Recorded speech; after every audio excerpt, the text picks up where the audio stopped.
Pemirsa, konsep Indonesia sentris berlandaskan pemerataan dan keadilan, begitu pula semangat di balik desentralisasi. Pembangunan kerap dipandang selaras dengan pengentasan kemiskinan.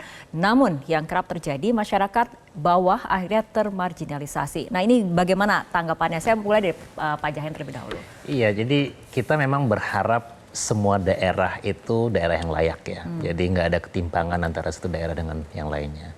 Nah, masalahnya sekarang 20 tahun setelah desentralisasi kita masih melihat ada daerah yang lebih baik dan yang enggak gitu. Memang bukan berarti kita menyalahkan desentralisasi ya, tapi kita perlu memastikan bahwa proses pemilihan kebijakan yang diambil itu memastikan agar welfare masyarakat semakin baik. Nah, itu kayaknya belum terjadi. Jadi seperti yang saya bahas tadi, kita mungkin butuh banyak local leaders yang kreatif, yang benar-benar care terhadap masyarakatnya, bukan elite capture. Jadi elite capture itu maksudnya hanya care terhadap elitnya sendiri gitu. Itu yang nggak berjalan selama ini. Kalau kita punya pemerintah daerah yang kreatif tadi, yang mampu membangun ekonomi lokal semakin baik, orang nggak perlu lagi datang ke Jakarta. Karena kita punya daerah yang bisa compete, bisa mendatangkan investor, dan ekonominya akan tumbuh.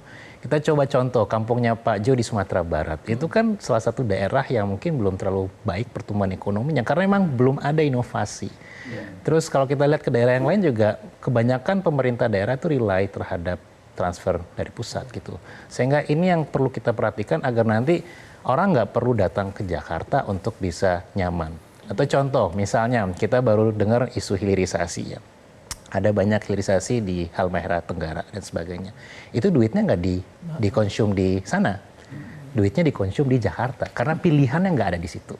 Jadi kita memang butuh memastikan bahwa kalau ada tumbuhnya pusat-pusat ekonomi baru, itu nggak hanya melihat secara spesifik gitu, tapi juga memastikan bahwa surrounding ekosistemnya akan bangun semakin baik. Nah, kalau kita bisa memastikan itu, mungkin ketimpangan nggak akan jadi masalah lagi. Ya, ada daerah yang mungkin maju lebih pesat, tapi yang bawah nggak akan jauh tertinggal. Itu yang mungkin missing di Indonesia, karena mungkin contohnya ke negara tetangga kayak Cina. Cina itu mampu membangun daerah-daerah lokal yang semakin compete.